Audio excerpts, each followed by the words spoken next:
नमस्कार मैत्रिणींनो आणि मित्रांनो आणि सगळे कायदेशीर व्हिडिओ बघणाऱ्यांना माझा नमस्कार। आज मी तुम्हाला मंजूर नकाशा खोटा दाखवून प्लॉट विक्री केली तर काय होते हे बघणार आहोत। म्हणजेच fake layout approval and open space fraud याबद्दल मी तुम्हाला कायदेशीर माहिती सांगणार आहे। पूर्ण व्हिडिओ शेवटपर्यंत नीट बघा।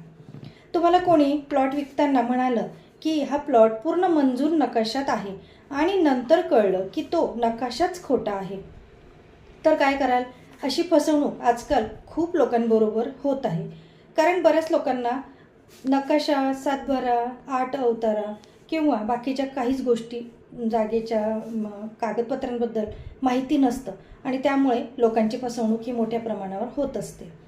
आजच्या या व्हिडिओमध्ये मी आपल्याला तेच सांगणार आहे। आपण पूर्ण व्हिडिओ बघून सगळी माहिती जाणून घेणार आहोत आणि जाणून घ्या की मंजूर नकाशा खोटा दाखवून प्लॉट विकला तर कायदेशीर कारवाई आपण काय होते, काय करू शकतो, कोणत्या कलमाखाली तुम्हाला गुन्हा होत असतो किंवा करता येतो आणि पीडित व्यक्तीने ते काय करावे हे सगळं मी तुम्हाला सांगणार आहे। सर्वात आधी समजून घेणार आहोत की मंजूर नकाशा म्हणजे नक्की काय।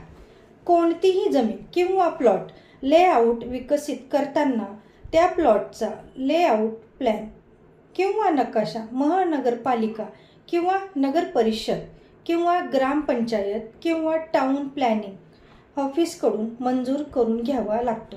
त्यालाच पूर्णपणे मंजूर नकाशा असं म्हणतात। यालाच अप्रूव्हल लेआउट प्लॅन किंवा मंजूर नकाशा असं म्हणतात। या नकाशामध्ये रस्ते, प्लॉटचे मोजमाप, ओपन स्पेस, सुविधांसाठी जागा म्हणजेच हा नकाशा सरकारी मंजुरीनंतरच वैध मानला जातो। या सर्व गोष्टी याच्यामध्ये ॲड झालेल्या असतात। काही वेळा प्लॉट विकणारे लोक खोटं किंवा बनावट मंजूर नकाशा दाखवतात। ते बऱ्याच लोकांना माहिती नसतं की हा खोटा आहे की खरा आहे। म्हणून पूर्ण व्हिडिओ नीट शेवटपर्यंत बघा म्हणजे तुम्हाला माहिती व्यवस्थित मिळेल। खोटे शिक्के मारलेले नकाशे किंवा संगणकावर बनवलेला बनावट लेआउट देखील असू शकतो। दुसऱ्या प्रोजेक्टचा नकाशा दाखवणे आणि ग्राहकाला सांगतात की हा प्लॉट पूर्ण मंजूर आहे। ही देखील मोठ्या प्रमाणात हल्ली फसवणूक होत असते। परंतु नंतर तपास केला तर कळते की तो नकाशा मंजूरच नसतो। ही थेट फसवणूक आहे। हा खूप मोठ्या प्रमाणावर फ्रॉड सध्या सुरू आहे। कोणत्या कायद्याखाली हा गुन्हा होतो ते पाहूयात। अशा प्रकारे खोटा नकाशा दाखवून प्लॉट विकल्यास खालील कायद्याखाली कारवाई तुमच्यावर होऊ शकते। भारतीय दंडसंहिता IPC कलम 420 फसवणूक म्हणजेच चिटिंग। जर एखाद्याने खोटी माहिती देऊन पैसे घेतले तर गुन्हा होतो। 7 वर्षापर्यंत त्याला तुरुंगवास होऊ शकतो आणि दंड देखील होऊ शकतो। IPC सेक्शन 468 बनावट कागदपत्र तयार करणे। जर मंजूर नकाशा बनावट तयार केला असेल तर हा फॉर्जरीचा गुन्हा आहे। 7 वर्षापर्यंत तुरुंगवासाची शिक्षा त्याला होऊ शकते। IPC सेक्शन 471 बनावट कागदपत्र वापरणे। जर एखाद्याने खोटे नकाशा वापरून प्लॉट विकला तर बनावट कागदपत्र वापरण्याचा त्याच्यावर गुन्हा हा होत असतो। रेरा कायदा। जर हा प्रोजेक्ट रेरामध्ये नोंदणीकृत नसेल आणि चुकीची माहिती देऊन विक्री केली असेल तर बिल्डर किंवा डेव्हलपरवर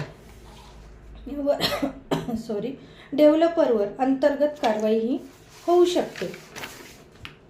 जर तुम्हाला कळाले की मंजूर नकाशा खोटा आहे तर खालील उपाय तुम्ही करू शकता। पोलिसांकडे तुम्ही FIR त्यांच्या नावावर तुम्ही करू शकतात। त्यांच्या नावाने FIR नोंदवू शकतात। खालील कलमांखालील तक्रार तुम्ही करू शकतात। कुठल्या आहेत ते बघूयात। IPC सेक्शन 420, 468 आणि 471 हे तुम्ही FIR मध्ये नोंदवू शकता। तुम्ही सिव्हिल कोर्टात जाऊन केस दाखल करू शकतात। व्यवहार रद्द करण्याची केस दाखल करू शकतात। म्हणजे तुम्ही त्यांच्यावर केस देखील कोर्टामध्ये जाऊन सिव्हिल कोर्टात जाऊन तुम्ही केस करू शकता। तसंच पैसे म्हणजेच रुपये परत मिळवणे तसंच नुकसान भरपाई यासाठी देखील तुम्ही सिव्हिल सूट दाखल करू शकता। जर प्रोजेक्ट रेरामध्ये असेल तर तुम्ही रेरा अथॉरिटीकडे तक्रार करू शकतात। प्लॉट घेताना अशी फसवणूक टाळण्यासाठी काही गोष्टी तुम्ही नीट तपासल्या पाहिजेत। मंजूर लेआउट प्लॅन, दुसरं आहे टाउन प्लॅनिंग मंजुरी, तिसरं आहे सातबारा उतारा, एन ए आदेश, रेरा नोंदणी या गोष्टी तुम्ही तपासल्या पाहिजे आणि शक्यतो वकिलांकडून कागदपत्र तपासून घ्या. महत्त्वाची टिप्स आहे. मंजूर नकाशा खोटा दाखवून प्लॉट विकणे हा गंभीर गुन्हा आहे. अशा प्रकरणात IPC सेक्शन 420, 468, 471 या कलमांखाली गुन्हा तुम्ही दाखल तुमच्यावर होऊ शकतो किंवा करू शकतात. म्हणून कोणताही प्लॉट घेताना कागदपत्रांची खात्री करणे खूप आवश्यक आहे. अशीच कायदेशीर तुम्हाला माहिती या व्हिडिओनंतर मी देणार आहे. तुम्हाला ही कायदेशीर माहिती कशी वाटली नक्की सांगा आणि